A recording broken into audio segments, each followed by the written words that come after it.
Hello friends, today we are going to discuss about the thoracoabdominal diaphragm। तो thoracoabdominal diaphragm क्या है?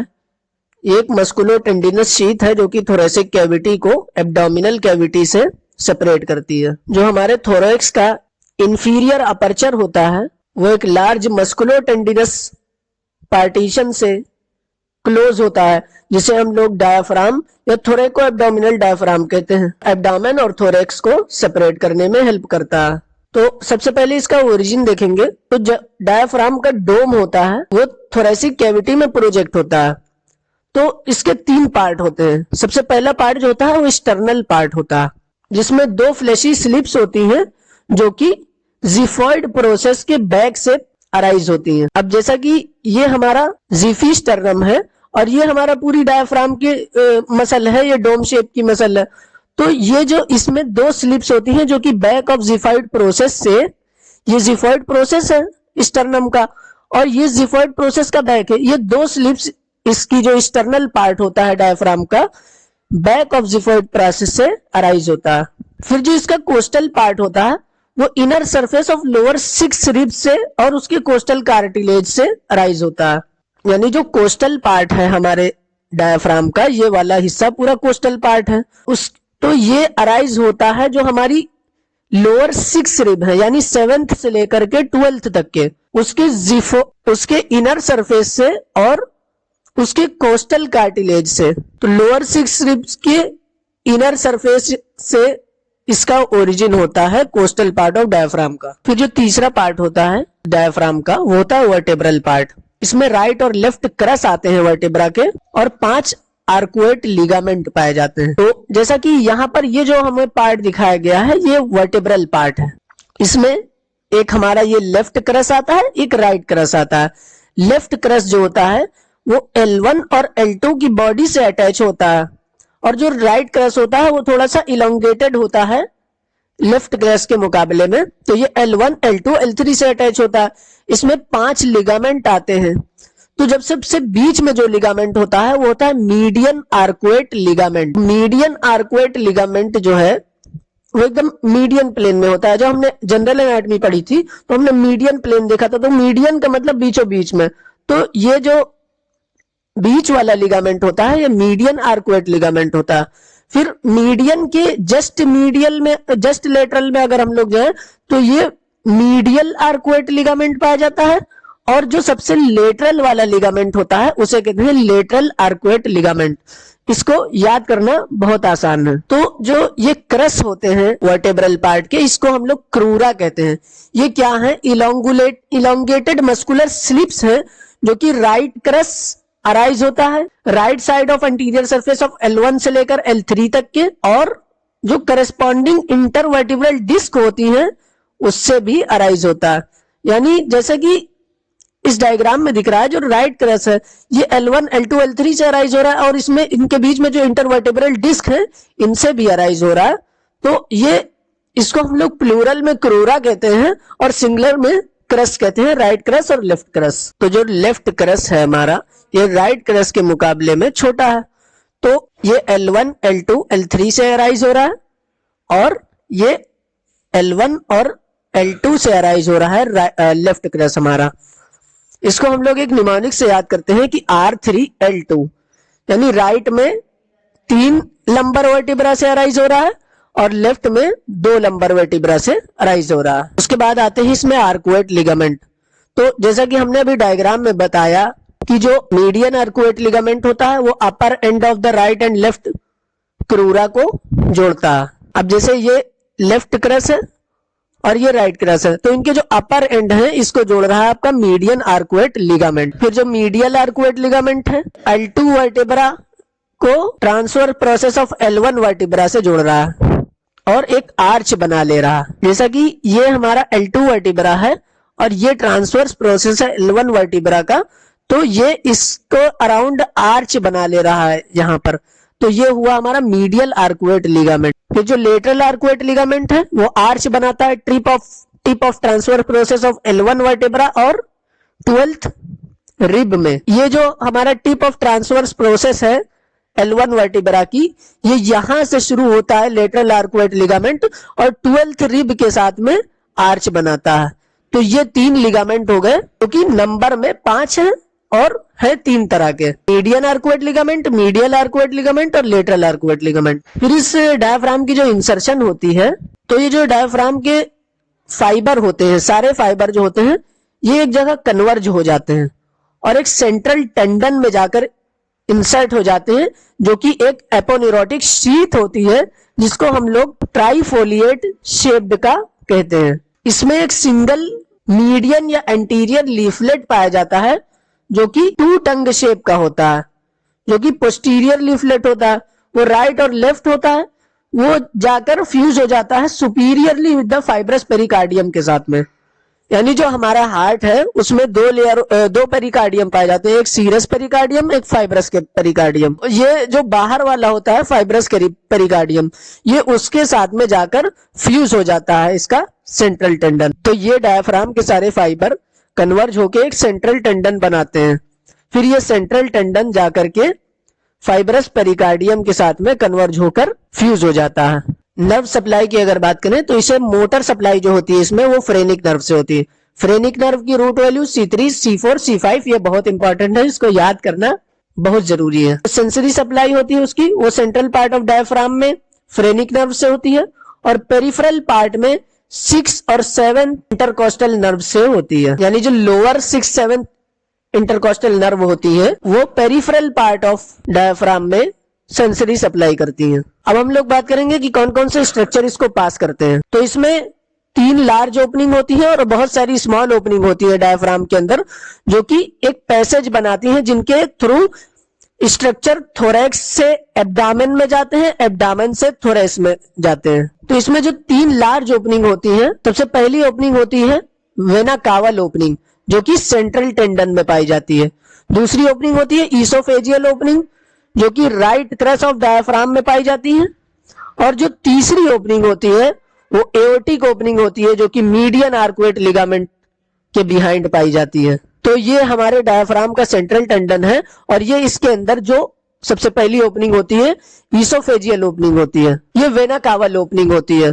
उसके बाद राइट क्रस ऑफ डायफ्राम में ईसोफेजियल ओपनिंग होती है और जो मीडियन आर्कुएट लिगामेंट होता है उसके बिहाइंड ये बड़ी सी ओपनिंग होती है, इसे हम लोग कहते हैं एओर्टिक ओपनिंग। इन तीनों ओपनिंग को हम लोग एक निमोनिक से याद रखते हैं, वॉइस ऑफ अमेरिका। तो वॉइस ऑफ अमेरिका यानी वेना कावल ओपनिंग, ईसोफेजियल ओपनिंग और एओर्टिक ओपनिंग T8, T10 और T12 के लेवल पर होती है। इसको हम लोग voice of America T8, T10 और T12 के लेवल से याद रखते हैं। तो जो हमारी वेना कावल ओपनिंग होती है उसमें 2 चीजें पास करती हैं, एक तो इंफीरियर वेना कावा और दूसरी राइट फ्रेनिक नर्व। फिर जो ईसोफेजियल ओपनिंग है उसमें 4 चीजें पास करती हैं, left vagus nerve, oesophagus, oesophageal branch of left gastric arteries या वेसल्स और राइट वेगस, जो कि पोस्टीरियर में पाई जाती है। लेफ्ट वेगस एंटीरियर में पाई जाती है, राइट वेगस पोस्टीरियर में पाई जाती है। फिर जो तीसरी ओपनिंग है एओर्टिक ओपनिंग, इसको हम लोग याद करते हैं ATA, एओर्टा, थोरासिक डक्ट और अजाइगस वेन।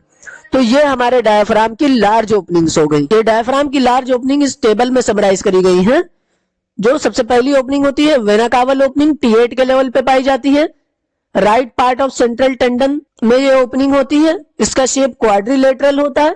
इसमें 3 चीजें पास करती है, इंफीरियर वेना कावा, राइट फ्रेनिकुलम और लिम्फेटिक ऑफ लीवर। जब कॉन्ट्रैक्शन होता है डायफ्राम का तो ये ओपनिंग जो है डायलेट हो जाती है। ईसोफेजियल ओपनिंग दूसरी ओपनिंग T10 के लेवल पर पाई जाती है, जहां पर राइट क्रस की स्प्लिटिंग होती है वहां पर पाई जाती है और ये इसका शेप एलिप्टिकल होता है। इसमें 3 चीजें पास करती हैं, ईसोफेगस, राइट और लेफ्ट वेगस नर्व यानी वेगल ट्रंक और लेफ्ट गैस्ट्रिक वेसल्स। डायफ्राम का जब कंट्रैक्शन होता है तो ये कंस्ट्रिक्शन हो जाता है इसका, यानी नैरो हो जाती है। तीसरी ओपनिंग जो है एओर्टिक ओपनिंग है, जो कि T12 के लेवल पे पाई जाती है, मीडियन आर्कुएट लिगामेंट के बिहाइंड। इसका शेप राउंडेड होता है। इसमें से 3 चीजें गुजरती हैं, एओर्टा, थोरासिक डक्ट और एजाइगस वेन। कॉन्ट्रैक्शन जब होता है डायफ्राम का तो इसके इस ओपनिंग के ऊपर कोई चेंज नहीं आता। तो इससे हम लोग ऐसे याद करेंगे, voice of America T8, T10, T12। फिर इसमें बहुत सारी स्मॉल ओपनिंग्स होती है। Superior epigastric artery pass in the space of Larrey present between the slip of xiphoid process, यानी जहां पर जिफॉइड प्रोसेस और 7th कोस्टल कार्टिलेज का स्लिप होता है डायफ्राम में, वहां पर ये ओपनिंग पाई जाती है जिसको हम लोग स्पेस ऑफ लारी भी कहते हैं। और जब ये इनलार्ज होती है तो हम लोग इसे फोरामेन ऑफ मोरगैगनी कहते हैं। इसके अंदर से सुपीरियर एपिगैस्ट्रिक आर्टरी पास होती है। जो मस्कुलोफ्रेनिक आर्टरी है वो डायाफ्राम को पियर्स करती है 9th कोस्टल कार्टिलेज के लेवल पे। अब जैसा कि ये जिफॉइड प्रोसेस है और ये 7th रिब है, तो इनके बीच में एक स्पेस पाया जाता है, इसे स्पेस ऑफ लारी या फोरामेन ऑफ मोरगैगनी भी कहते हैं। इसमें से सुपीरियर एपिगैस्ट्रिक वेसल्स पास करती है। दूसरी ओपनिंग जो है small opening, lower 5 intercostal vessels और नर्व जो होती है वो कोस्टल ओरिजिन ऑफ डायाफ्राम और ट्रांसवर्सस एब्डोमिनिस के बीच से पास करती है। सब कोस्टल वेसल्स और नर्व जो होती है वो लेटरल आर्कुएट लिगामेंट के बिहाइंड से पास होती है। अब जैसा कि ये लेटरल आर्कुएट लिगामेंट है और इसके बिहाइंड से ये सब कोस्टल नर्व और वेसल्स पास हो रही है। जो सिंपैथेटिक ट्रंक है वो बिहाइंड मीडियल आर्कुएट लिगामेंट से पास होती है। अब जैसा कि ये हमारा मीडियल आर्कुएट लिगामेंट है, इसके बिहाइंड से सिंपैथेटिक ट्रंक पास होती है। फिर जो ग्रेटर और लेसर स्प्लीनिक नर्व है वो दोनों क्रस ऑफ डायाफ्राम को पियर्स करती हैं, और जो लेफ्ट फ्रेनिक नर्व है वो लेफ्ट क्यूपोला को पियर्स करती है। अब जैसा कि ये ग्रेटर और लेसर स्प्लीनिक नर्व है तो ये दोनों क्रस को पियर्स कर रही हैं, राइट क्रस को भी और लेफ्ट क्रस को भी। तो जो चीजें यहाँ डायग्राम में दिखाई गई है वही वहां टेक्स्ट में लिखा गया। अब इसकी आती है क्लिनिकल एनाटमी। क्लिनिकल एनाटमी में सबसे पहले आता है पैरालिसिस ऑफ डायफ्राम। अगर फ्रेनिक नर्व की पैरालिसिस हो जाए, यानी फ्रेनिक नर्व अगर डैमेज हो जाए तो ये डायफ्राम मसल हमारी पैरालाइज हो जाती है। दो तरह की पैरालिसिस होती है, एक यूनिलेटरल होती है, एक बाइलेटरल होती है। तो यूनिलेटरल जब पैरालिसिस होती है तो जब हम लोग इंस्पिरेशन करते हैं तो जिस साइड की पैरालिसिस होती है उस साइड का डायाफ्राम जो है एलिवेट हो जाता है, और जब हम लोग एक्सपिरेशन करते हैं तो पैरालाइज वाला साइड वाले डायाफ्राम जो है वो डाउनवर्ड चला जाता है। इस फेनोमेना को हम लोग कहते हैं पैराडॉक्सिकल मूवमेंट। इसे हम लोग रेडियोलॉजिकल फ्लोरोस्कोपी में देख सकते हैं, यानी जब हम लोग सिटी स्कैन करते हैं उसमें ये चीज बहुत अच्छे से दिखाई पड़ती है। जो पैरालिसिस अगर हो जाए, बाइलेटरल पैरालिसिस हो जाए डायफ्राम की, तो उसकी वजह से रेस्पिरेटरी फेलियर हो जाता है और उसकी वजह से डेथ भी हो सकती है। तो जैसा कि इन्होंने डायग्राम में दिखाया, अगर नॉर्मल इंस्पिरेशन है तो एक्सपिरेशन करने पर ये नॉर्मल पोजीशन में रहता है, यहाँ नॉर्मल इंस्पिरेशन और नॉर्मल एक्सपिरेशन। लेकिन अगर पैरालिसिस है एक साइड ऑफ मतलब राइट साइड की पैरालिसिस है, तो जब हम लोग इंस्पिरेशन करेंगे तो ये जो डोम है डायफ्राम का राइट साइड वाला ये अपवर्ड मूव कर जाएगा, और अगर दोनों साइड की पैरालिसिस हो जाएगी तो रिस्पिरेटरी फेलियर हो जाएगा जिसकी वजह से डेथ हो जाएगी। दूसरा क्लिनिकल जो है वो हिक, जिसे हम लोग अपनी भाषा में हिचकी कहते हैं। तो जब डायफ्राम में कोई इरिटेशन होती है जिसकी वजह से स्पाज्मेटिक कॉन्ट्रैक्शन होता है डायफ्राम में, तब ये हिकअप प्रोड्यूस होता है, यानी तब हमें हिचकी आती है डायफ्राम में कोई इरिटेशन होने की वजह से। तीसरा आता है डायफ्रामेटिक हर्निया। डायफ्रामेटिक हर्निया क्या है? ये protrusion of abdominal content in the chest, यानी कोई एब्डोमेन का कंटेंट अगर चेस्ट में आ जाए और डिफेक्टिव डायफ्राम के थ्रू, तो हम लोग कहेंगे डायफ्रामेटिक हर्निया हो गया।